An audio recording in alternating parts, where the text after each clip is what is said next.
Hello everyone, मेरा नाम हरमन है। आज हम हमारे सॉइल मैकेनिक्स का second chapter which is classification of soil शुरू करेंगे। अब जो सबसे बेसिक क्लासिफिकेशन है सॉइल की, that is done on the basis of size. ये वैसे तो हमने पहले डिस्कस कर लिया था कि on the basis of size हम हमारे सॉइल को कैसे क्लासिफाई कर सकते हैं, पर फिर भी अब उसका एक रिकैप देखेंगे। राइट, फर्स्ट जो on the basis of size हम अपने सॉइल को क्लासिफाई करते हैं, दैट इज ग्रेवल्स।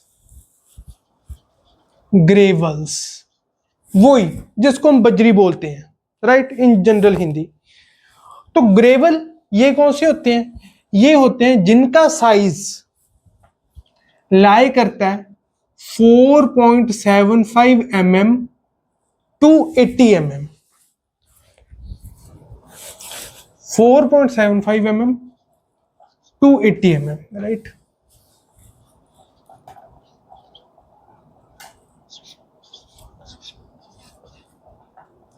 वो पार्टिकल्स जो 80 mm सीव से तो पास कर जाएं, पर 4.75 mm सीव से बड़े हों।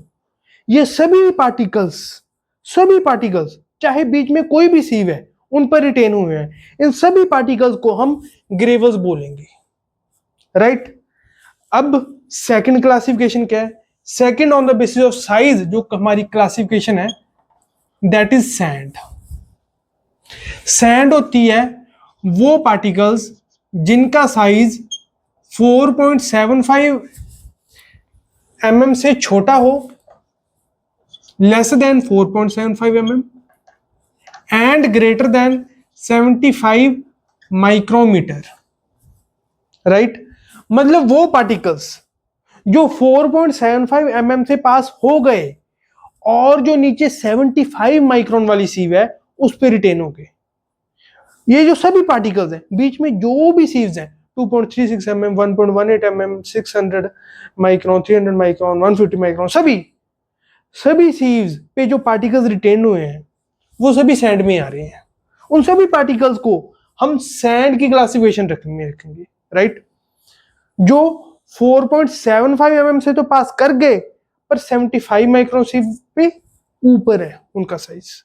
राइट, ग्रेवल कौन से थे? 80 mm से पास कर गए और 4.75 mm से ज्यादा है उनका साइज। अब जो 4.75 mm से भी कम है और 75 माइक्रोन तक, वो सारे सैंड में आ रहे हैं। अब ये दोनों, इन दोनों को, ग्रेवल और सैंड को हम रखते हैं कोर्स ग्रेन सॉइल की कैटेगरी में। Coarse grain soils.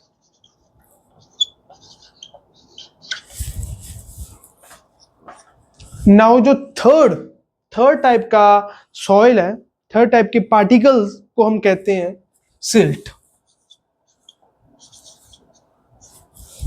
वो पार्टिकल्स जो 75 माइक्रोमीटर से भी छोटे हों। 75 माइक्रोमीटर मतलब 0.075 mm से छोटे। Right, 75 1 micrometer is equal to 0.001 mm। 1/1000 of mm is 1 micrometer. Right, तो सिल्ट मतलब जो which is less than 75 micrometer और जो किससे बड़े हों? 2 माइक्रोमीटर से। 2 माइक्रोमीटर से जिनका साइज बड़ा हो उनको हम सिल्ट की कैटेगरी में रखेंगे। अब इससे भी जो छोटे पार्टिकल्स होते हैं, सिल्ट से भी छोटे, उनको हम कहते हैं क्ले। जो चीकनी मिट्टी हम कहते हैं ना, वो ज्यादातर क्ले आती है। क्ले ये होती है जिसका साइज 2 माइक्रोमीटर से भी छोटा हो, उन पार्टिकल्स को हम क्ले में रखते हैं। राइट, अब जैसे मैंने आपको बताया ग्रेवल्स और सैंड को हम कोर्स ग्रेन सॉइल्स की कैटेगरी में रखते हैं, वैसे ही सिल्ट और क्ले को हम फाइन ग्रेन सॉइल्स की कैटेगरी में रखते हैं। Fine grain soils. अब जो ये है, ये तो एक basic on the basis of size classification of soil है और ज्यादातर यही हमारे काम आने वाली है। पर इसके अलावा भी दो तरह के पार्टिकल्स हमारे सॉइल में होते हैं जो हमें पता होने चाहिए। वो ज्यादा यूज नहीं होते, पर उनके बारे में फिर भी आपको थोड़ा पता होने चाहिए, क्योंकि जेई या एई के एग्जाम में उनके बारे में पूछा जा सकता है, हो सकता है ईएससी में भी पूछा जा सके, राइट। वो कौन से पार्टिकल्स हैं? वो हैं कॉबल्स।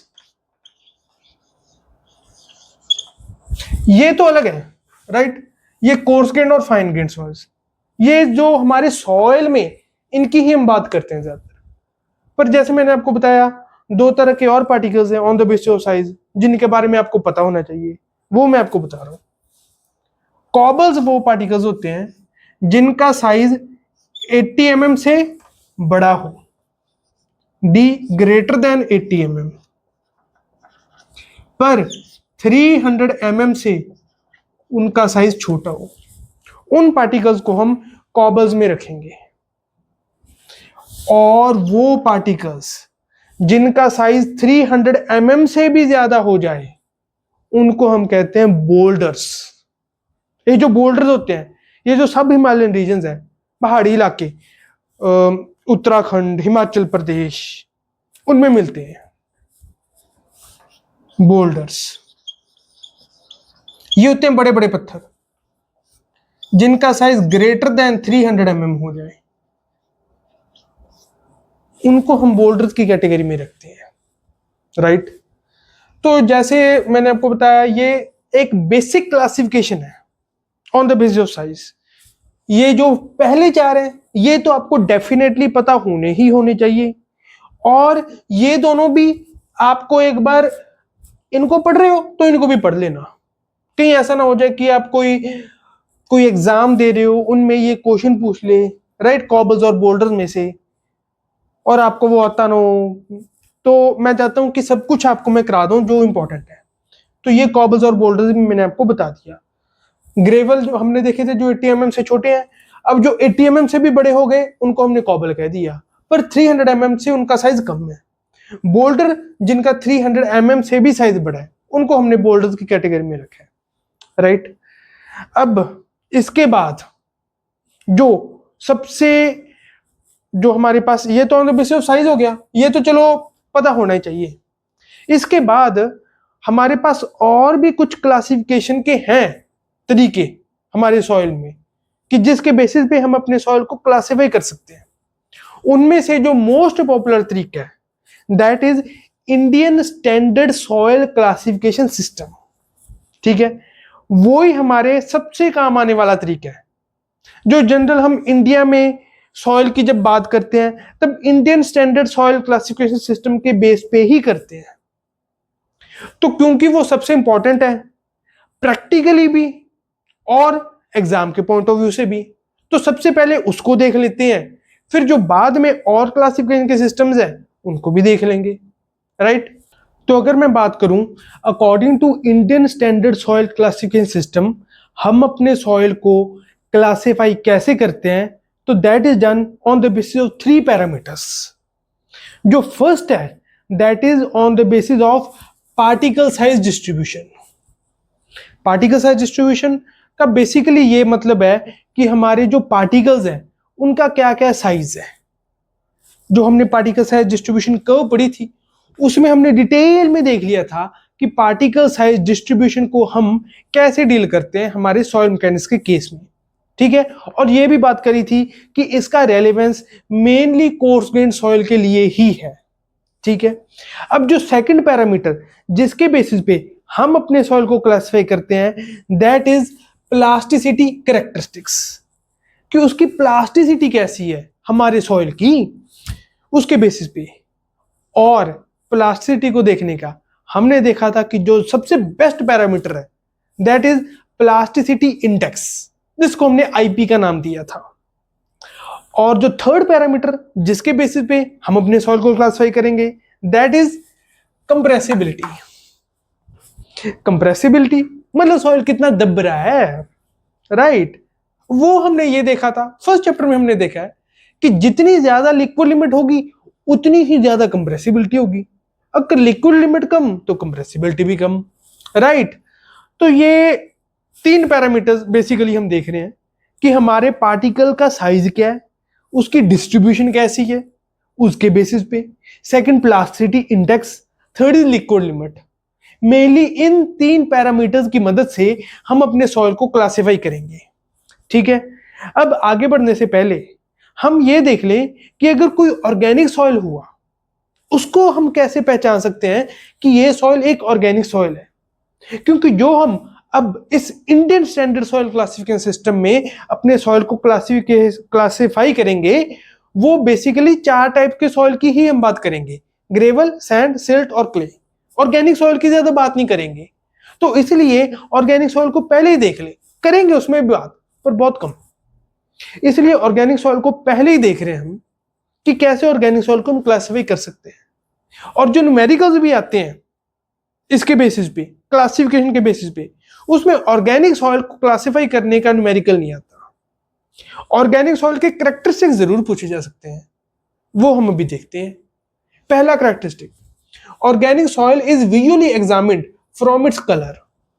उसके कलर को विजुअली एग्जामिन मतलब देख के उसके कलर को पहचान लेंगे, क्योंकि उसका कलर, ऑर्गेनिक सॉइल का कलर ब्राउनिश ब्लैक और डार्क होता है, राइट। जैसे हम अपने अगर किसी गार्डन वगैरह में हम जाएं, वहां पर भी हम ऐसे सॉइल को देख सकते हैं। अगर कहीं सब्जियां वगैरह उगाई हो, वहां पर भी हम देख सकते हैं। या ऐसा कोई सॉइल हो जिसमें कुछ सड़ रहा हो, उसका भी कुछ ऐसा रंग आ जाता है, ब्राउनिश ब्लैक और डार्क। तो वो सभी तरह के जो सॉइल्स होते हैं उसको हम ऑर्गेनिक सॉइल में क्लासिफाई कर लेंगे। ठीक है, मतलब जिसमें ऑर्गेनिक कंटेंट ज्यादा हो। ऑर्गेनिक सॉइल का बेसिक मतलब ये है कि जिसमें ऑर्गेनिक कंटेंट ज्यादा हो। ऑर्गेनिक कंटेंट मेनली जीवित चीजों से आता है जो लिविंग है। ठीक है, तो जंगलों में तो वो जगह जहां पर कोई जानवर गल सड़ के अगर वहां पर डेड हो जाए, तो वो जब उसकी डिकम्पोजिशन होगी, उस सॉइल को भी हम, वो अगर एक जगह पे ज्यादा हो रहा है तो वो सॉइल भी ऑर्गेनिक सॉइल का रूप धारण कर लेगा, राइट। तो ऑर्गेनिक सॉइल बेसिकली ये मतलब है जिसमें ऑर्गेनिक कंटेंट ज्यादा हो, चाहे वो पत्तों, चाहे वो कहीं पर पत्ते ही पत्तों का ढेर सा है, राइट। वो सॉइल ही ऐसी बन गई, पत्ते वहां पर इकट्ठे होते रहे, वहां पे गलते सड़ते रहे, फिर धीरे धीरे वो soil over the period of time as an organic soil में ट्रांजिशन कर गया, राइट। ऐसे फिर ऑर्गेनिक सॉइल की हम पहचान कर सकते हैं on the basis of colour और and characteristic order. Characteristic order मतलब एक अलग सी स्मेल आ रही होगी, अलग सी स्मेल। ऐसे स्मेल करके आप देखोगे एक अलग सी स्मेल आएगी। अगर आप किसी नेशनल पार्क वगैरह में घूमने कहीं गए होंगे, राइट, सेंचुरीज होती है हमारी, वहां पर भी आप ऐसी स्मेल ऑब्जर्व कर सकते हो। जैसे आप गार्डन में जाते होगे, वहां पर भी आप ऑब्जर्व करते होगे कि अलग सी स्मेल आ रही है। वो जो अलग सी स्मेल आ रही है ना, उसको हम कहते हैं कैरेक्टरिस्टिक ऑर्डर। ऑर्डर मतलब स्मेल। तो कैरेक्टरिस्टिक एक इसकी अलग ही कैरेक्टरिस्टिक ऑर्डर होती है, राइट। तो उसको, उससे भी हम अपने ऑर्गेनिक सॉइल को पहचान सकते हैं, right. Now next point is, for organic clays liquid limit of oven dried soil is 0.7 times that of air dried soil. मतलब ये कि अगर ऑर्गेनिक सॉइल को हम ओवन में रख के अगर उसकी लिक्विड लिमिट को पता करने की कोशिश करें और फिर उसी सॉइल की हम एयर ड्राइड उसको करके उसकी लिक्विड लिमिट पता करने की कोशिश करें, तो दोनों केसेस में जो लिक्विड लिमिट आएगी हमारे सॉइल की, दैट विल बी डिफरेंट। किस केस में? ऑर्गेनिक क्ले के केस में। क्यों? क्योंकि जब हमने ओवन में रख दिया तो वैसे तो हमने पढ़ा था कि ऑर्गेनिक सॉइल में 60 डिग्री सेल्सियस तक ही हमको ओवन मेंटेन करना होता है, राइट। पर जब हम इन जनरल ये स्टेटमेंट बोल रहे हैं कि ऑर्गेनिक क्लेज के लिए लिक्विड लिमिट जो है ओवन ड्राइड सॉइल के बाद जब हम पता करते हैं, that comes out to be 0.7 times that of air dried soil. इसका ये मतलब है कि जब हमने उसको ओवन में रखा तो हमने जो in general in organic soil के लिए टेम्परेचर जो रखते हैं 110 डिग्री सेल्सियस, वो ही रखने के बाद जब हमने उसकी लिक्विड लिमिट पता करी, that will B 0.7 times that of air dried soil. अब ये क्यों? क्योंकि ऑर्गेनिक सॉइल्स के लिए हमने पढ़ा था कि 60 डिग्री सेल्सियस तक ही टेम्परेचर आपको मेंटेन करके रखना है। अगर आप इससे ऊपर जाओगे तो जो उसमें ऑर्गेनिक मैटर है उसकी ऑक्सीडेशन हो जाएगी, राइट। पर जब आपने ओवन में रखा तब आपने 110 डिग्री सेल्सियस जब टेम्परेचर कर दिया तो ऑक्सीडेशन ऑफ ऑर्गेनिक मैटर हुई। तो जब आपने उसका लिक्विड डिटरमिन किया then that will be less. और कितना less? 0.7 times that of air dried soil. जो एयर ड्राइड सॉइल आप करोगे, जो धूप में से सुखा रहे हो उसको, राइट, तो तब उसका टेम्परेचर इतना हाई नहीं हो जा रहा कि जो उसकी लिमिट थी कि 60 डिग्री सेल्सियस से ऊपर नहीं होना चाहिए, उससे ऊपर नहीं हो जा रहा, उससे कम ही रह रहा है। तो इसलिए अब जो ऑर्गेनिक मैटर उसकी ऑक्सीडेशन नहीं होगी, तो इस बार जो लिक्विड लिमिट को आप डिटरमिन करोगे दैट विल बी राइट, ठीक है। तो ये भी एक फीचर होता है ऑर्गेनिक क्लेज का।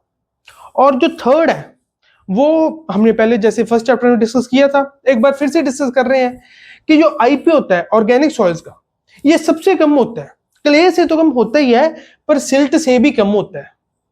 वो क्यों? ये हमने डिस्कस किया था कि क्योंकि लिक्विड लिमिट ऑर्गेनिक सॉइल्स की बहुत ज्यादा होती है।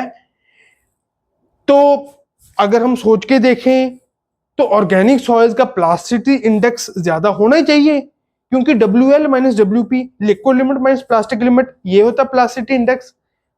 ठीक है, लिक्विड लिमिट ज्यादा है, पर इसकी प्लास्टिक लिमिट भी बहुत ज्यादा होती है ऑर्गेनिक सॉइल्स की। और इन जनरल जो ये मैं बात कर रहा हूं यहां पे इस केस में, ये ऑर्गेनिक क्लेज की बात कर रहा हूं, ठीक है।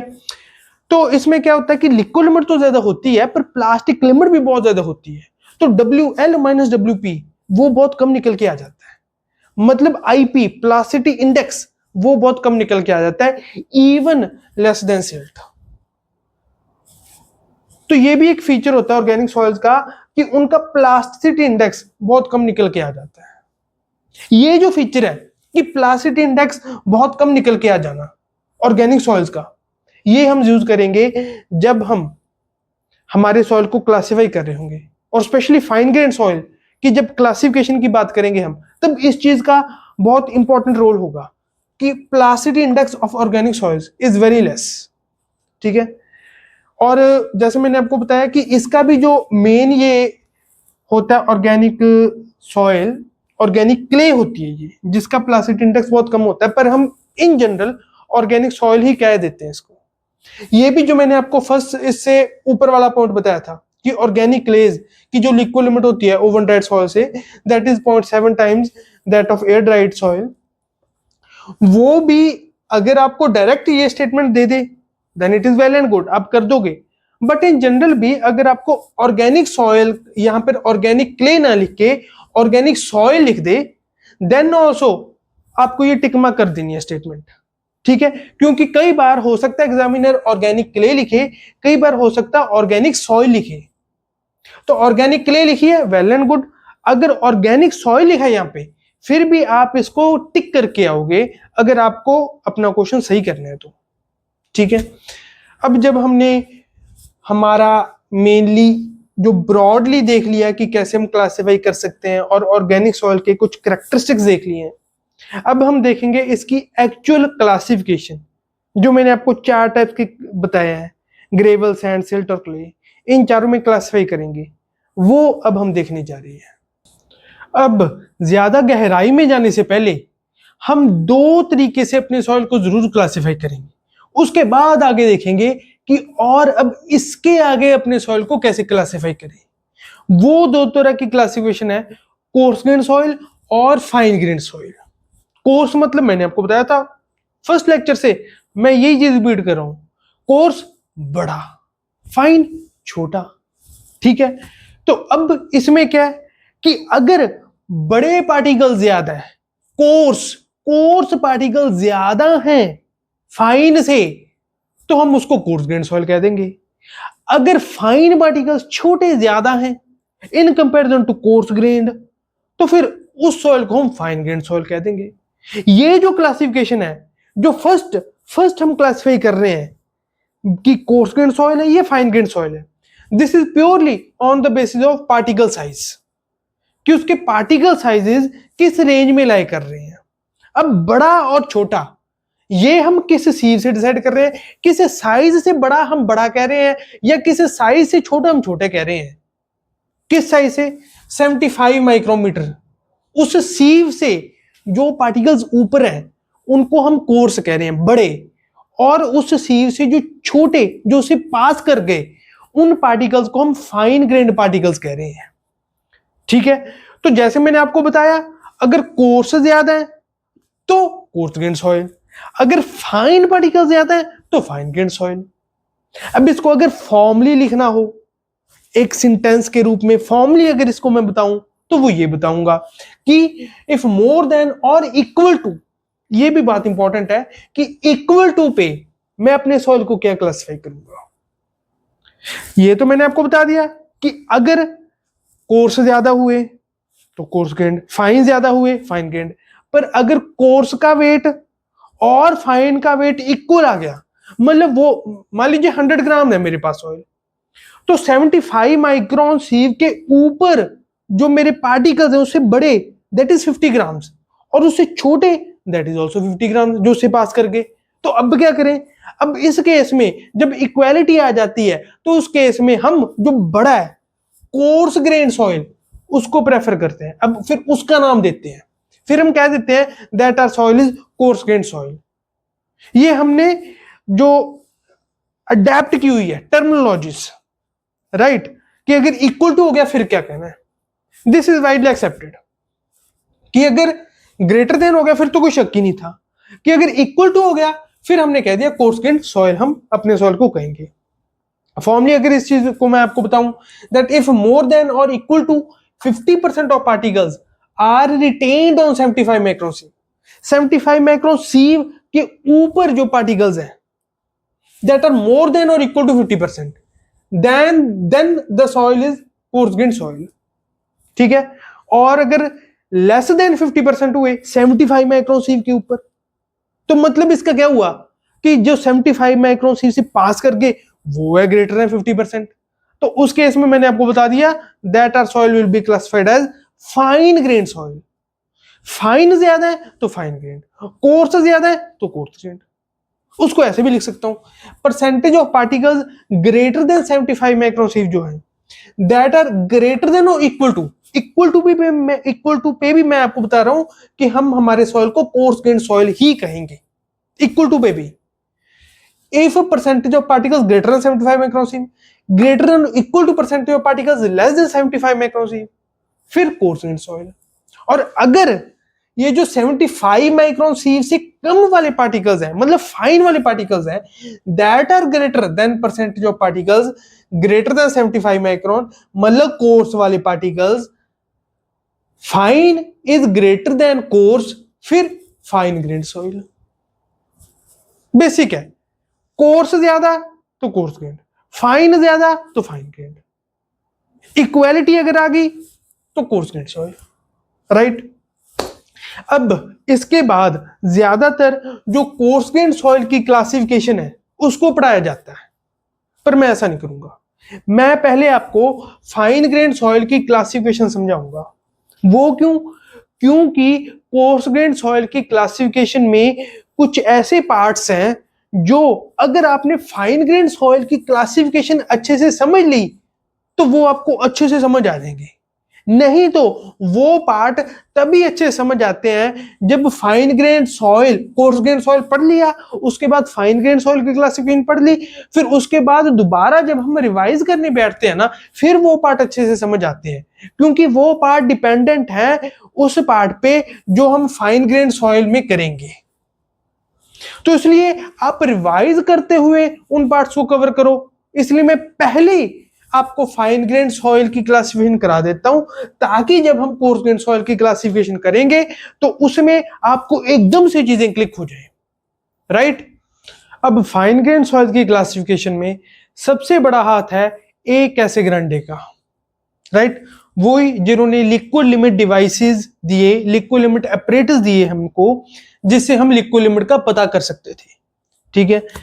अब ए कैसेग्रांडे ने क्या दिया, उन्होंने ना एक कुछ ऑब्जर्वेशंस की सॉइल्स की। उन ऑब्जर्वेशंस के बेसिस पे उन्होंने ये ऑब्जर्व किया कि जो हमारा सॉइल था उसका प्लास्टिसिटी इंडेक्स और उसकी लिक्विड लिमिट, उसके बीच में एक पैटर्न फॉलो हो रहा था, राइट। जो भी उन्होंने टेस्ट किए उनके बेसिस पे उनको ये रिजल्ट पता चला कि सॉइल की प्लास्टिसिटी इंडेक्स और लिक्विड लिमिट के बीच में एक पैटर्न फॉलो हो रहा है। When he plotted the graph between plasticity index IP and liquid limit, वो पैटर्न क्या था? That the slope of the graph between plasticity index and liquid limit was 0.73. ठीक है, मतलब जब प्लास्टिसिटी इंडेक्स IP और लिक्विड लिमिट के बीच में ग्राफ बना तो उसकी कांस्टेंट स्लोप, ये कांस्टेंट स्लोप नजर आ रही थी 0.73, राइट, 0.73 स्लोप। पर एक दिक्कत है कि 0.73 स्लोप तो आ गई, पर वो स्लोप की लाइन मैं इधर भी बना सकता हूं, इधर भी कहीं भी आ सकती है। स्लोप तो बस ये बता रही है ना कि इंक्लिनेशन क्या है लाइन की।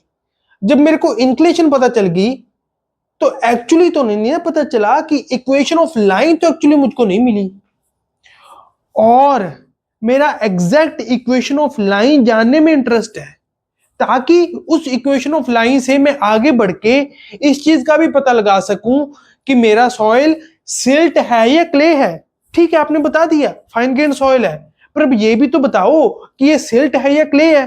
मेन तो वो क्लासिफिकेशन हुई ना। तो उस क्लासिफिकेशन को बनाने के लिए जो ए कैसे ग्रांडे थे, उन्होंने एग्जैक्ट इक्वेशन दी अपनी लाइन की।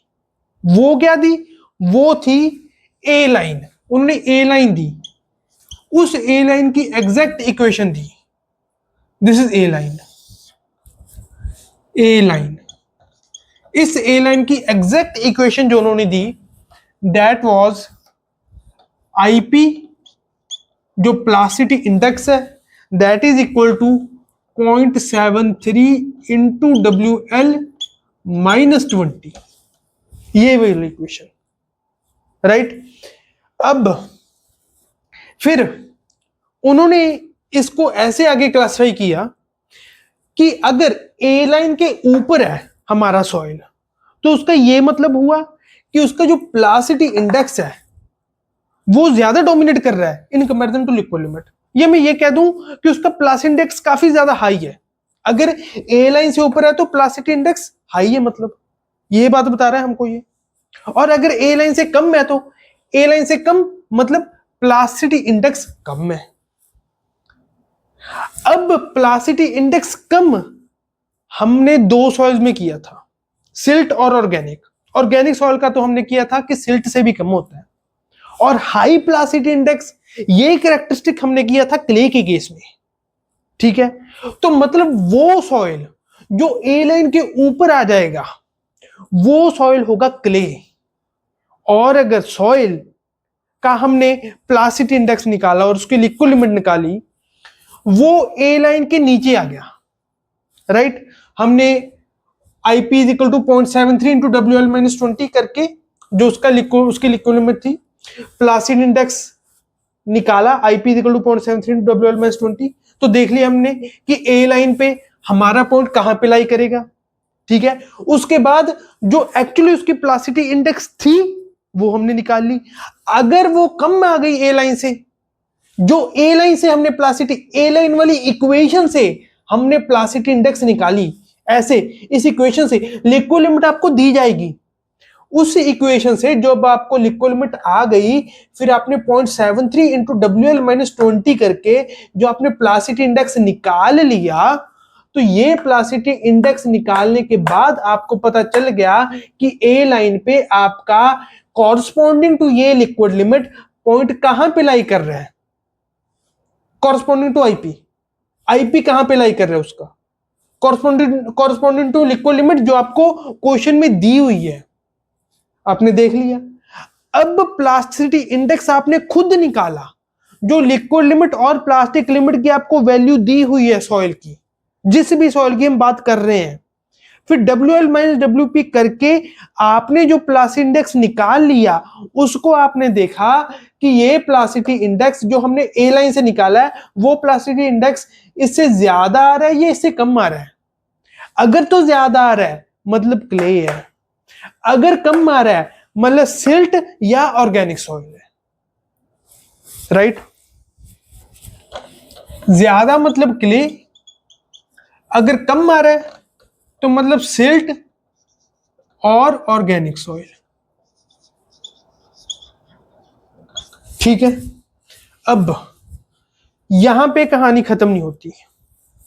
दिस इज ए लाइन, इसको मैं ऐसे सर्कल में डाल देता हूं। अब बात ये है कि ठीक है, ए लाइन से ऊपर क्ले, इससे नीचे सिल्ट या ऑर्गेनिक, पर सिल्ट का हमने ये कैरेक्टरिस्टिक किया था कि उसका प्लासिटी इंडेक्स कम होता है। और देखिए, अब हम सिर्फ बात करेंगे सिल्ट या क्ले की। ऑर्गेनिक सॉइल के हमने कुछ कैरेक्टरिस्टिक देख ली हैं, ठीक है, उन कैरेक्टरिस्टिक के बेसिस पे हम अपने सॉइल को ऑर्गेनिक सॉइल क्लासिफाई कर देंगे। ठीक है, एडिशनली हमने इस चार्ट में, इस ग्राफ में ऑर्गेनिक सॉइल कहां पे लाई करेगा वो भी हमने देख लिया। ठीक है, अब हम बात करेंगे सिर्फ सिल्ट और क्ले की। ठीक है, तो ठीक है, ये हमको पता चल गया कि ए लाइन के ऊपर क्ले, ए लाइन के नीचे सिल्ट। और सिल्ट का एक कैरेक्टरिस्टिक जो हम यहां पे लेके चल रहे हैं वो ये कि प्लासिटी इंडेक्स सिल्ट का कम होता है। तो उसके बेसिस पे जो ये एक नॉमेनक्लेचर दिया कि ए लाइन के ऊपर क्ले और ए लाइन के नीचे सिल्ट, उसमें एक करेक्शन करी। वो क्या थी कि ठीक है, आईपी ज्यादा होगा क्ले का और वो ए लाइन के ऊपर लाई करेगी, पर ऐसा ना हो कि ए लाइन के ऊपर कोई सॉइल लाई कर रही हो और उसका आईपी बहुत कम हो, आप उसको क्ले कह दो। नहीं, ये गलत हो जाएगा, क्योंकि आईपी कम कैरेक्टरिस्टिक सिल्ट का है, क्ले का नहीं है। फिर क्या हो गया, वो ए लाइन के ऊपर लाई करेगी तो। पर अगर बहुत कम आईपी है तो आप उसको क्ले नहीं कह के सिर्फ सिल्ट का ही नाम दोगे, आप उसको सिल्ट ही गिनोगे, क्ले नहीं गिनोगे आप उसको। ठीक है, तो मतलब यहां पे एक वैल्यू प्लासिटी इंडेक्स की मेरे को असाइन करनी पड़ेगी कि अगर इस प्लासिटी इंडेक्स से मेरा सॉइल की प्लासिटी इंडेक्स कम हुई तो मैं ये नहीं देखूंगा कि ए लाइन के ऊपर लाई कर रहा है, नीचे लाइन कर रहा है, कहां पर भी लाई कर रहा है, मेरे को उससे कोई मतलब ही नहीं होगा। मैं सिर्फ ये देखूंगा कि इसका प्लासिटी इंडेक्स इस वैल्यू से कम है मतलब सिल्ट, और वो वैल्यू क्या है 4, दैट वैल्यू इज 4, वो वैल्यू 4 है, राइट। कि अगर प्लासिटी इंडेक्स 4 से कम हुआ फिर तो ये देखना ही नहीं है कि ए लाइन से नीचे है या ए लाइन से ऊपर है ना, फिर नहीं देखना, फिर तो बस प्लासिटी इंडेक्स 4 आ गया मतलब सिल्ट, राइट। इफ, ये मैं इधर लिख देता हूं, इफ प्लास्टिसिटी इंडेक्स ये जो है ये लेस देन 4 आ गया फिर तो सिल्ट ही है, then it is always silt, then it is always silt, always silt. ठीक है, अब जैसे जैसे हम 4 से ऊपर जाएंगे, प्लासिटी इंडेक्स की बात कर रहा हूं मैं, 4 से ऊपर जाएंगे मतलब अब सिल्ट से क्ले की तरफ जा रहे हैं, क्योंकि आईपी ज्यादा किसका फीचर है, क्ले का, मतलब अब सिल्ट से क्ले की तरफ हम जा रहे हैं। ठीक है, जा रहे हैं, जा रहे हैं, पर एकदम से क्ले नहीं आ जाएगी, पहले 4 से आगे प्लास्टिसिटी इंडेक्स 7 तक हम डुअल सिंबल असाइन करेंगे कि ठीक है, अब आपने कह दिया कि सिल्ट तो नहीं है, अब क्ले की तरफ हम जा रहे हैं, पर अब इतना भी प्लासिटी इंडेक्स नहीं बढ़ा कि हम उसको क्ले ही कह दें, अब उसको डुअल सिंबल असाइन कर लो कि अब हम कह नहीं सकते अच्छे से कि ये सिल्ट है या क्ले है, तो ठीक है डुअल सिंबल असाइन कर दो, एम सी। एग्जैक्ट सिंबल क्या होता है ये मैं आगे डिस्कस करूंगा, अभी डिस्कस करूंगा। तो एम सी मतलब अभी इसको, एम किसका सिंबल है, एम सिंबल है सिल्ट का, right. M, this is symbol of silt, और सी जो सिंबल है that is symbol of clay. ठीक है, M silt, C for clay. तो मतलब आईपी लेस देन 4 हुआ, फिर तो ये सिल्ट ही है, मतलब फिर तो हम एम ही कहेंगे हमारे सॉइल को। ठीक है, अब 4 to 7 ये मैंने आपको बता दिया कि अब क्ले की तरफ जाने लग गया, पर अभी क्ले हुआ नहीं। अब बात आती है कि अब अगर 7 से ऊपर आ जाए, फिर बात आती है वो वाली जो मैंने आपको बताई ना कि ए लाइन देखनी है आपको, ए लाइन से ऊपर क्ले, ए लाइन से नीचे सिल्ट, फिर आपको देखनी है ए लाइन। फिर आप कहोगे अगर 7 के ऊपर आ गया, तो अगर 7 के ऊपर आ गया फिर आपको ए लाइन के बेसिस पे, जैसे मैंने आपको बताया था, अगर आपने ऐसे देखो, आपने ऐसे आईपी निकाला 0.73 टू WL-20 से, इक्विवेलेंट आपको पेपर में दी हुई है, आपने उससे आईपी निकाल लिया, आपको पता चल गया कि इस लिक्विड लिमिट के कॉरस्पॉन्डिंग आईपी ए लाइन पे कहां पे लाई कर रहे हैं। अब जब आपको पता चल गया, तो जो आपने आईपी जो पेपर में वैल्यूज दी है उस सॉइल की, WL और WP की, WL-WP करके आईपी जो आपका आ गया वो इससे नीचे हुआ इस वैल्यू के, तो सिल्ट। अगर इस वैल्यू के ऊपर हुआ आईपी वो वाला जो WL-WP करके आपने निकाला, तो आप क्ले कह दोगे। पर वो सिर्फ तभी होगा जब आपका आईपी 7 से ज्यादा हो। अगर 4 to 7 के बीच में है तो MC, दोनों सिंपल असाइन होंगे। अगर 4 से कम है तो सिर्फ सिल्ट, राइट। अब ये आपको ये पता चल गया कि सिल्ट या क्ले वो हम हमारे सॉइल को कैसे बोलेंगे। पर अभी फाइन ग्रेन सॉइल की क्लासिफिकेशन पूरी नहीं हुई, अभी हमको और इसको थोड़ा और क्लासिफाई करना है। ठीक है, पता चल गया सिल्ट या क्ले, पर सिल्ट में भी कुछ और देखेंगे और उसी तरह क्ले में भी कुछ और देखेंगे। वो क्या? वो ये कि मैंने आपको बताया था कि हमारा सॉइल जो है वो पार्टिकल साइज डिस्ट्रीब्यूशन, उसके बाद उसके प्लास्टिसिटी कैरेक्टरिस्टिक्स और देन कंप्रेसिबिलिटी, इन 3 चीजों पे डिपेंड करता है। अब पार्टिकल साइज डिस्ट्रीब्यूशन पे कैसे डिपेंड करता है वो हमने देख लिया। फाइन ग्रेन सॉइल हमने क्लासिफाई कर दिया अपने सॉइल को, ठीक है। अब फाइन ग्रेन सॉइल आ गया, उसके बाद हमने देख लिया प्लास्टिसिटी कैरेक्टरिस्टिक्स, आईपी के बेस पे हम अपने सॉइल को कैसे सिल्ट या क्ले कह देंगे वो हमने देख लिया। अब देखते हैं कि एक्चुअल सिर्फ लिक्विड लिमिट का इस्तेमाल करके सिल्ट या क्ले के बाद हम अपने सॉइल को कैसे क्लासिफाई करेंगे, वो हम अब देखते हैं। वो मैं आपको यहीं पे दिखा देता हूं। फर्स्ट इस चीज को मैं थोड़ा इधर लिखता हूं, सिल्ट और ऑर्गेनिक।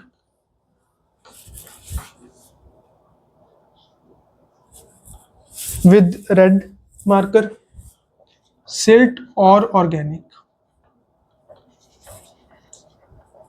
ये हो सकता है soil, right. This is A line, ये ए लाइन है। अब वो कैसे पता चलेगा, वो कैसे हम क्लासिफाई करेंगे? On the basis of liquid limit. हाँ, हालांकि जो ए लाइन की इक्वेशन थी उसमें भी हमने लिक्विड लिमिट का इस्तेमाल किया है, पर अब प्योरली लिक्विड लिमिट के बेसिस पे क्लासिफाई करेंगे। वो कैसे, वो यहां पे देखो।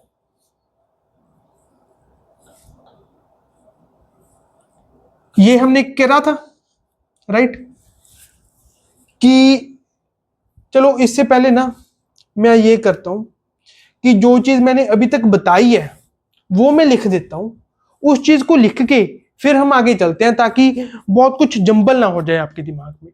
फिर हम इस चार्ट को दोबारा बना के फिर आगे चलते हैं। अब जैसे मैंने आपको बताया था कि आईपी अगर लेस देन 4 हुआ तो सिल्ट, जिसको हम एम से नोट कर रहे हैं, राइट। सिल्ट को हम एम से नोट कर रहे हैं और क्ले को सी से। IP less than 4 silt, IP 4 to 7 के बीच में लाई कर रहा हुआ, इक्वल टू भी हुआ, देन ऑल्सो सिल्ट और क्ले, डुअल सिंबल हम इस्तेमाल कर लेंगे, right. Dual symbol of silt और क्ले।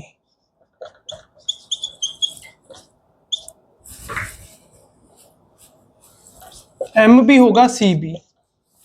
और अगर आईपी ग्रेटर देन 7 हुआ फिर हमको ए लाइन चेक करनी है।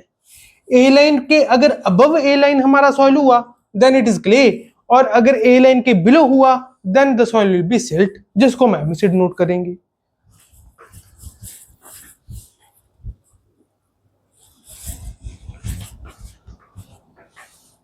अब जैसे मैंने आपको बताया था, सिल्ट को एम से डिनोट करेंगे और क्ले को सी से डिनोट करेंगे। उसके बाद हम देखेंगे आईपी को।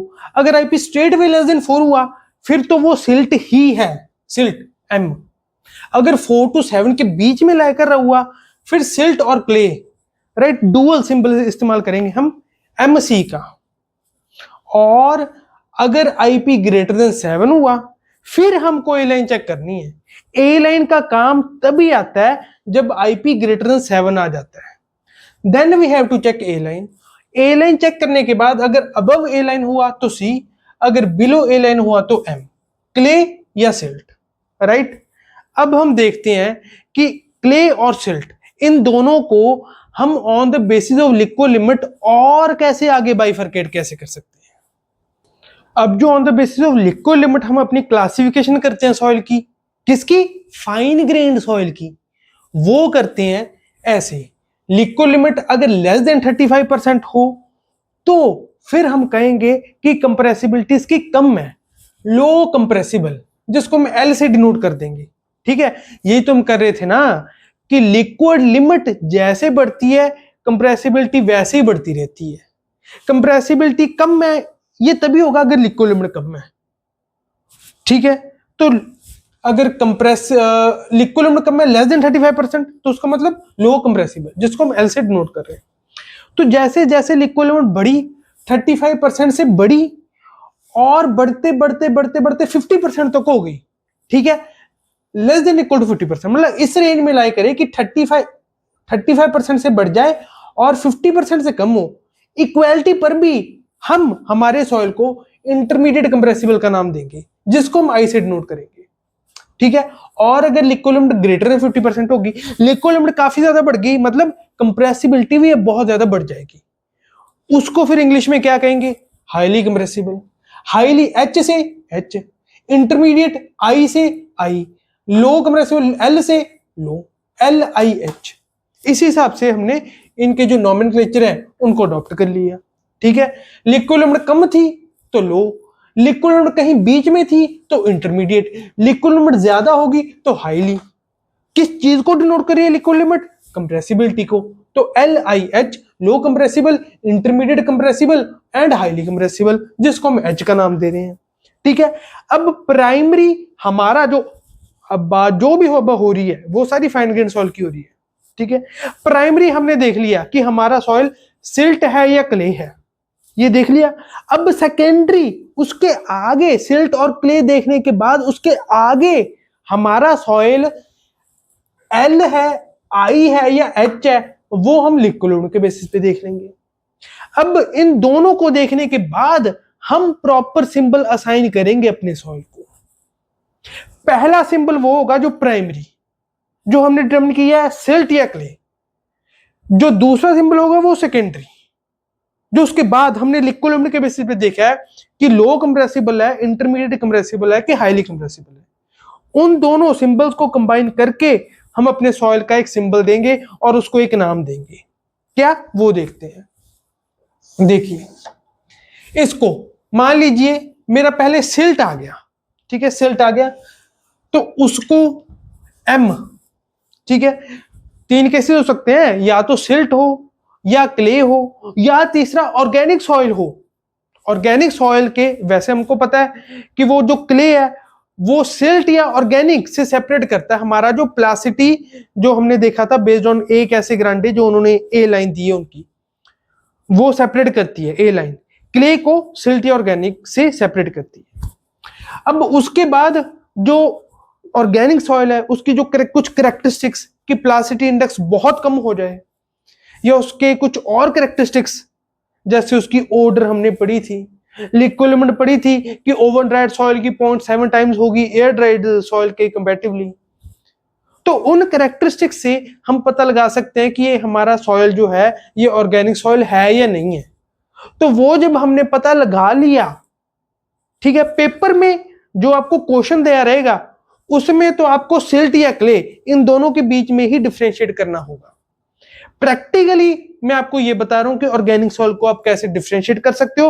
और पेपर में भी अगर ऑर्गेनिक सॉइल को डिफरेंशिएट करने के बारे में बोला जाए तो जो ऑर्गेनिक सॉइल के हमने फीचर पढ़े हैं उनके बेसिस पे ही आएगा। न्यूमेरिकल के बेसिस पे आप ऑर्गेनिक सॉइल को क्लासिफाई करने का क्वेश्चन नहीं आएगा, राइट। जो न्यूमेरिकल आएगा वो सिर्फ सिल्ट या क्ले, उसमें ही डिफरेंशिएट करने का आपको क्वेश्चन आएगा।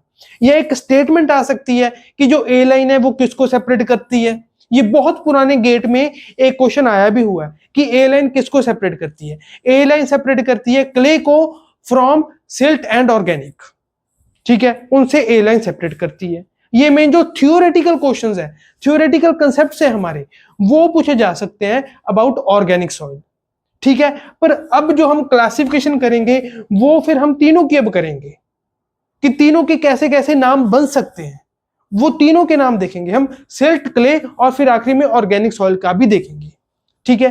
तो पहले ये बात होगी कि सिल्ट ये हो सकता है, या तो सिल्ट हो सकता है या क्ले हो सकती है। अब क्योंकि सिंबल देख रहे हैं तो सिंबल अब हम ऑर्गेनिक सॉइल का भी देख लेंगे कि अगर ऑर्गेनिक सॉइल हुआ तो कैसा सिंबल इसका बन सकता है। Then the symbol can be O, ठीक है। अब जब हमने एम देख लिया तो जो इसका दूसरा सिंबल है, ये मैं ग्रीन पेन से कर देता हूं, जो इसका दूसरा सिंबल है वो हमको पता चलना लिक्विड लिमिट के बेस पे, ठीक है। तो लिक्विड लिमिट अगर लेस देन 35%, सिल्ट ये हमने पता कर लिया कि सिल्ट है। सिल्ट पता करने के बाद अगर लिक्विड लिमिट लेस देन 35% हुई तो एल आ जाएगा। पहला सिंबल एम ही होगा, प्राइमरी जो है वो पहला, एल है सेकेंडरी।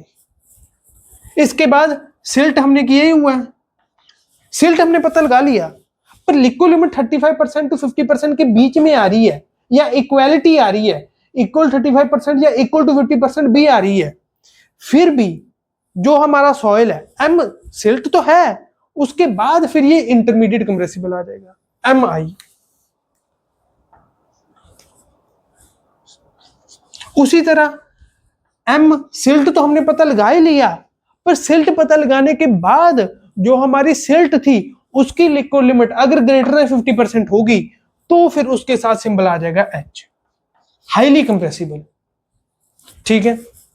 उसी तरह क्ले का, क्ले हमने पता लगा ली है, हमने पता लगा ली क्ले है, अब उसकी लिक्विड लिमिट हमने देखी लेस देन 35% है, तो then it will be Cl।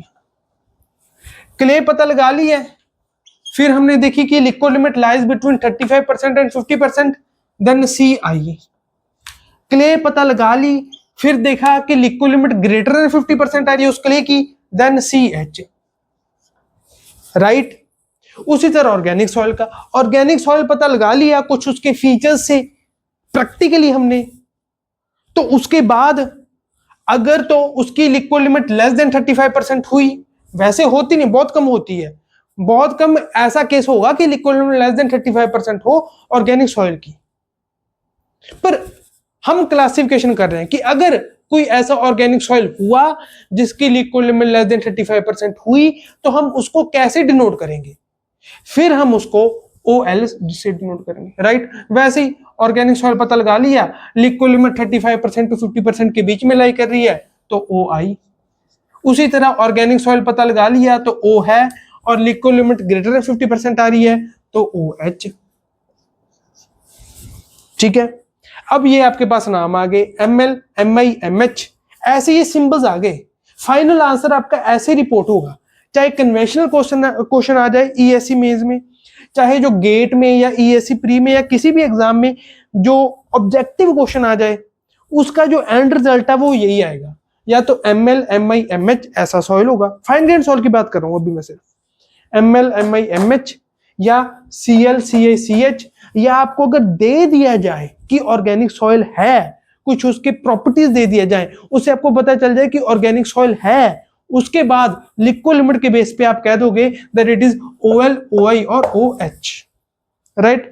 और ऑर्गेनिक सॉइल की जो जो मैंने आपको खासियत बताई है, तो ज्यादा चांस यही है कि अगर ऑर्गेनिक सॉइल है तो वो OH की रेंज में ही लाई करेगा, पर फिर भी हमको सब कुछ पढ़ना है, OL, OI, OH एवरीथिंग, ठीक है। अब एक और केस आ जाता है, ये रहा अंडरस्टूड नाउ। एक और केस आ जाता है, कौन सा केस, वो वाला केस जो हमने पढ़ा था डुअल सिंबल वाला, यहां पे तो हमने इंडिपेंडेंटली देख लिया ना सिल्ट और क्ले के बारे में, ऑर्गेनिक सॉइल का भी देख लिया, पर सिल्ट और क्ले इसका इंडिपेंडेंटली हमने देख लिया। पर हमने ये भी पढ़ा था कि अगर आईपी 4 to 7 के बीच में लाई कर रहा हो, इन बिटवीन 4 to 7, तो फिर हम डुअल सिंबल इस्तेमाल करते हैं एम और सी का।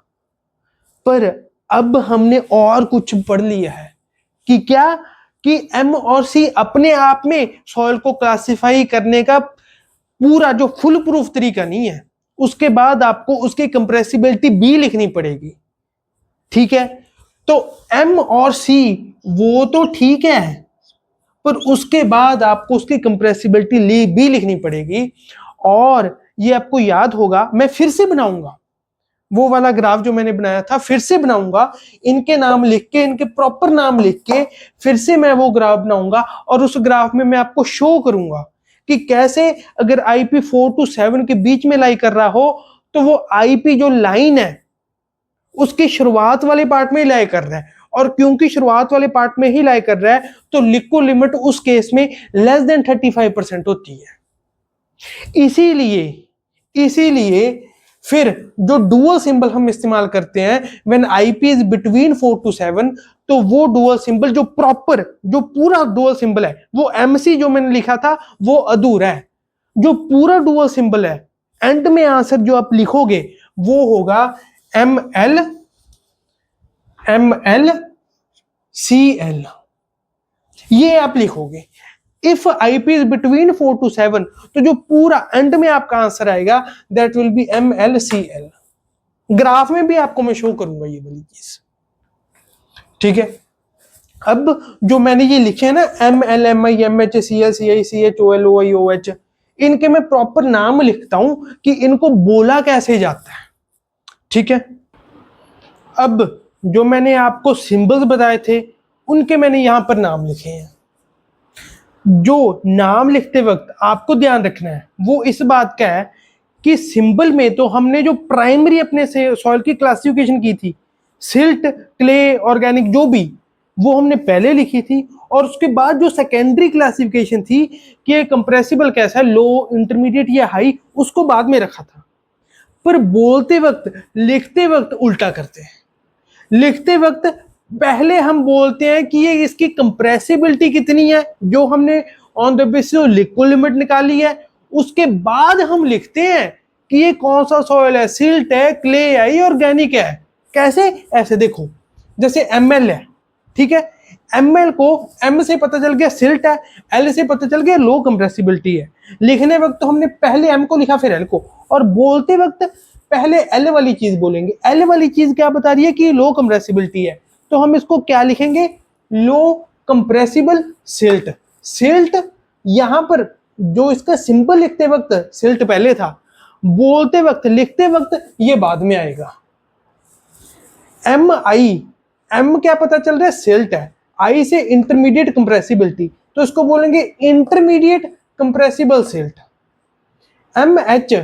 M से पता चल रहा है सिल्ट, H से पता चल रहा है हाईली कंप्रेसिबल। बोलते वक्त H पहले, H वाला पहले, हाईली कंप्रेसिबल है क्या, सिल्ट। उसी तरह क्ले का Cl low compressible clay, Ci intermediate compressible clay, CH H वाला पहले, हाईली कंप्रेसिबल क्ले। उसी तरह ऑर्गेनिक सॉइल का OL low compressible organic soil, OI intermediate compressible organic soil, और OH highly compressible organic soil. ठीक है, ये आपके मेन क्लासिफिकेशंस जो हो गए कि कैसे कैसे हम अपने जो सॉइल है उसको एक सिंबल असाइन करके उसका कैसे हम नाम बोल सकते हैं। अब मैंने यहाँ पर एक नाम नहीं लिखा MLCL का, वहाँ उसका नाम ज़्यादातर जगह पर लिखा नहीं होता, पर अगर मान लो आ ही जाए आपके क्वेश्चन में, एक आपके क्वेश्चन में आ जाए MLCL आ जाए कुछ, तो इसके बेसिस पे आप उसका नाम लिख सकते हो। कैसे? L वाला पहले बोलना है लो कंप्रेसिबल, फिर जो अगर दो होते हैं ना, जैसे M और C है, तो फिर अगर तो कोई एक प्रेफरेंस देनी हो किसी को, फिर उस हिसाब से हम उसका नाम भी डिसाइड कर लेते हैं। पर यहाँ पे M या C दोनों को हम डिसाइड नहीं कर पा रहे कि किसको प्रेफरेंस दें, क्योंकि IP 4 to 7 अभी हम कह रहे हैं कि सिल्ट और क्ले के कहीं बीच में है ये वाला पार्ट, तो क्योंकि कहीं बीच में है तो किसी एक को स्पेशल प्रेफरेंस नहीं देते, तो चाहे तो लो कंप्रेसिबल बोल के सिल्टी क्ले बोल दो या लो कंप्रेसिबल बोल के क्ले सिल्ट बोल दो। अगर कोई एक को प्रेफरेंस देनी होती क्ले या सिल्ट को, तो जिसको हम प्रेफरेंस देते, जिसको हम अपनी तरफ से मानते, उसको बाद में लिखते। क्योंकि इसमें भी आप देख पा रहे हो कि जो मेन क्लासिफिकेशन हमने अपनी सॉइल की देखी है उसको हम बाद में लिख रहे हैं। तो मान लीजिए अगर सिल्ट को प्रेफरेंस देनी होती तो लो कंप्रेसिबल क्ले सिल्ट बोलता मैं। जनरली ये ट्रेंड फॉलो किया जाता है। हालांकि एक क्वेश्चन गेट में आया था, ऐसा नहीं MLCL वाला नहीं, कोई और आया था, उसमें इस ट्रेंड को ब्रेक भी किया गया था। उसमें कुछ और था, वो हालांकि कोर्स ग्रेन सॉइल से रिलेटेड था, तो उसमें ऐसा तो कोई चक्कर नहीं था, पर उसमें CU और CC की वैल्यूज, मेनली CU की वैल्यूज से खेला हुआ था।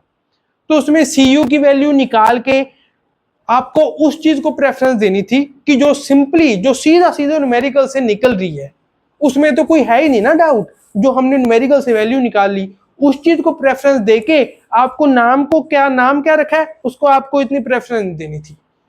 नहीं तो यहां से आपको वैसे पता चल ही गया होगा कि जो नाम, जिस चीज को हम प्रेफरेंस देते हैं उस चीज को हम बाद में बोलते हैं, और जो सेकेंडरी फीचर होता है हमारी सॉइल का उसको पहले लिखते हैं। प्राइमरी फीचर उसको बाद में लिखते हैं, जो सेकेंडरी फीचर होता है उसको पहले लिखते हैं, जो भी हमारा सॉइल है उसका। ठीक है, तो अगर MLCL हुआ उसको आप ऐसे भी बोल सकते हो कि लो प्लास्टिसिटी सिल्टी क्ले, राइट, या लो प्लास्टिसिटी क्ले सिल्ट, या अगर इसी नॉमेनक्लेचर को अडॉप्ट करके हम उसको बोले तो बोलेंगे लो कंप्रेसिबल सिल्टी क्ले या लो कंप्रेसिबल क्ले सिल्ट, दोनों में से आप कुछ भी बोल सकते हो। ठीक है, अब जो मैंने ये लिखे हैं सॉइल्स, इनको अब ग्राफ पे बनाता हूं। ग्राफ पे ये सॉइल्स कैसे दिखेंगे, उन ग्राफ पे मैं आपको बना के दिखाता हूं। अब मैंने ग्राफ बना दिया बिटवीन प्लास्टिसिटी इंडेक्स और लिक्विड लिमिट, जो हमने पहले अभी देखा था जब फाइन ग्रेन सॉइल की शुरुआत की थी हमने, उसमें ए लाइन भी मैंने बना दी। इसकी इक्वेशन मैंने आपको बता दिया क्या होगी, IP equal to 0.73 into WL-20।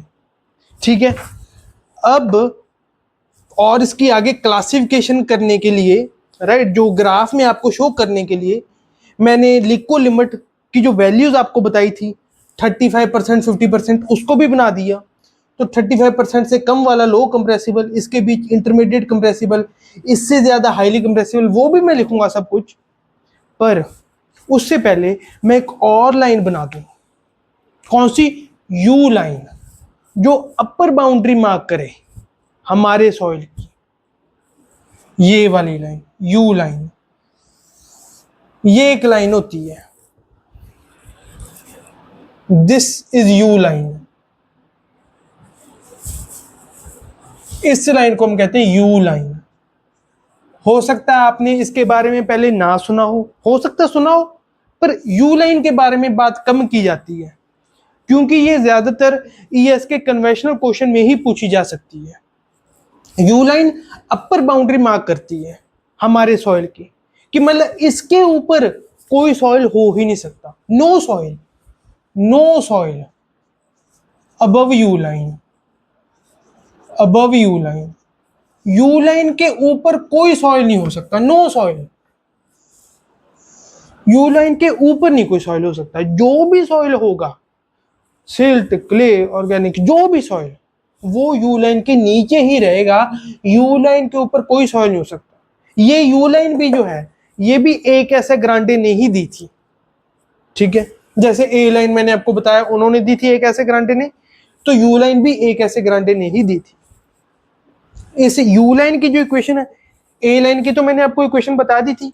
U line की इक्वेशन होती है, equation of U line, this is equal to equation of U line, ये आ जाती है IP, इसको मैं इस पेन से लिख देता हूं, IP equal to 0.9 into WL-8, ये इक्वेशन होती है। IP equal to 0.9 into WL-8 किसकी? U लाइन की। U लाइन को कौन सी लाइन है? वो लाइन जिसके ऊपर कोई सॉइल नहीं हो सकता, no soil above U line. इसकी equation IP equal to 0.9 into WL-8। ठीक है, अब जैसे मैंने आपको बताया था, मैं अलग अलग सॉइल्स को लिख देता हूं। IP, यहां पे IP की वैल्यूज भी मैं कर देता हूं उसके लिए, IP4 और IP7। ये दो इंपॉर्टेंट IP की हमने वैल्यूज की थी। ये सारी वैल्यूज आपको याद होनी चाहिए। इक्वेशन A लाइन की, U लाइन की, ये वैल्यूज IP4 IP7 पे क्या क्या चेंजेस आते हैं, लिको लिमिट 35%, 50%, ये सारी चीजें आपको याद होनी चाहिए। ये मानी जाती है कि ये तो आपको पता ही है अगर आप एग्जाम में बैठे हो तो। ठीक है, तो IP लेस देन 4, तो यहां तो कोई सॉइल नहीं है, यहां पे सॉइल यहां से होगा, जो भी होगा। ये कौन सा हुआ? सिल्ट। जो भी इसके नीचे तो जो भी सॉइल है that is silt. This is M। A line separate कर रही थी सिल्ट और क्ले को, राइट। क्ले, ये ऊपर थी क्ले और नीचे था सिल्ट और ऑर्गेनिक। इस लाइन को अगर मैं आगे एक्सटेंड कर दूं तो सिल्ट और ऑर्गेनिक। ठीक है, तो ऑर्गेनिक का तो मैंने आपको बताया था कि अब ऑर्गेनिक की बात नहीं करेंगे, अब मेनली बात करेंगे सिल्ट और क्ले की। हालांकि ऑर्गेनिक का भी मैं लिख दूंगा। तो M, यहां पे M और लिक्विड लिमिट यहां पे आप देख पा रहे हो कि 35% से कम है, तो ML,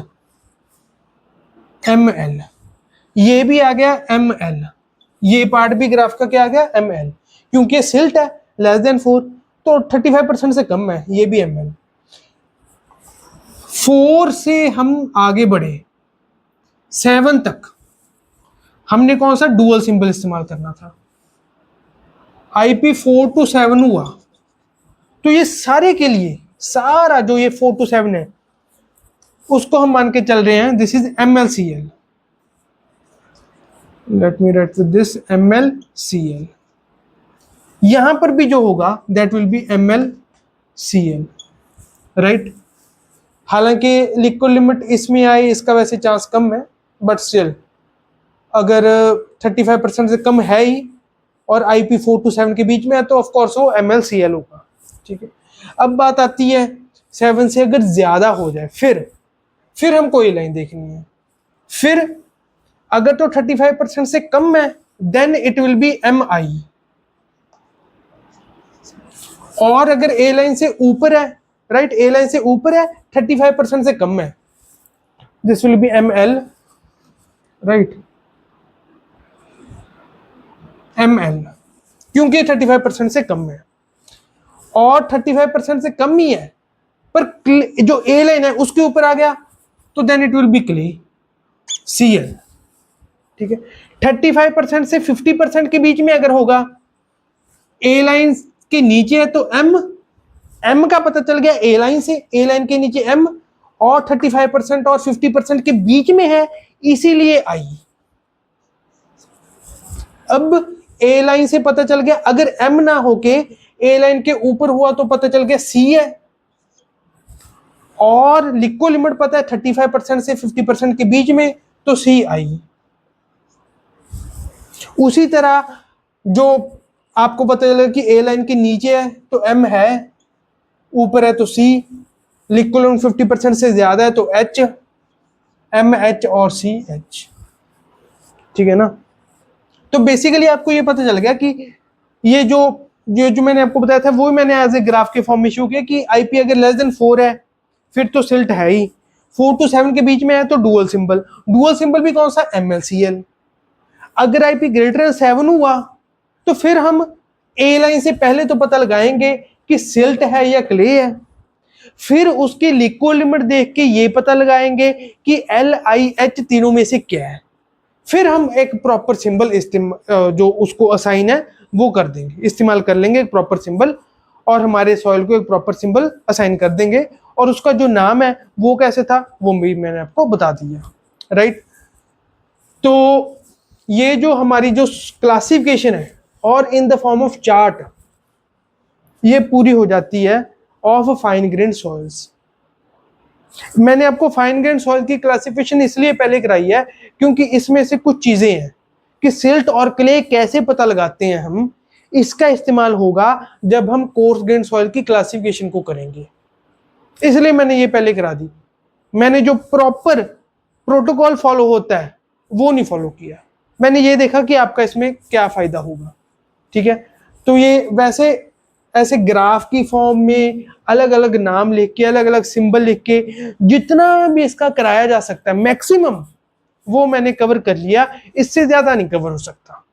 ठीक है, अब नेक्स्ट लेक्चर में हम देखेंगे कि कोर्स ग्रेन सॉइल की क्लासिफिकेशन हम कैसे करते हैं। Right, thank you very much.